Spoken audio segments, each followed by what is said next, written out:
Water quality is a problem on many First Nations, and the proposed Bill C-61 is supposed to do something about that by protecting water sources, creating minimum drinking water standards, and providing sustainable funding for water quality on First Nations.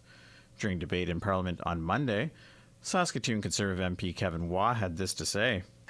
You know, the previous Conservative government left 8.5 years ago. We still have over 100 water advisories on First Nations. In my province of Saskatchewan, I've seen reserves burn down water treatment plants because this government has done little or nothing.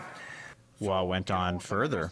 And the other thing, Madam Speaker, is these water treatment plants need education, and they need people on reserve to operate the water treatment plants. And that's part of the problem that we've seen with this government the last 8.5 years. Indigenous Services Minister Patty Haidu responded. Well, Madam Speaker, trust a Conservative member to blame First Nations people for burning down their own water treatment plants and not being smart enough to be able to understand how to operate those plants. That's the kind of paternalism, Madam Speaker, that led to 105 long-term boil water advisories. They just weren't worth investing in, I guess.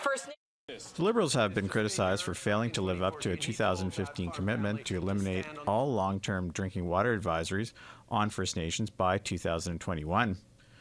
According to the Indigenous Services Canada website, there were 28 long-term drinking water advisories in place on First Nations as of January 19th of this year.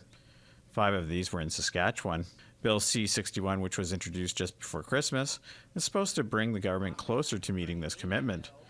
But Haidu continued to take issue with Waugh's comments in particular on Tuesday.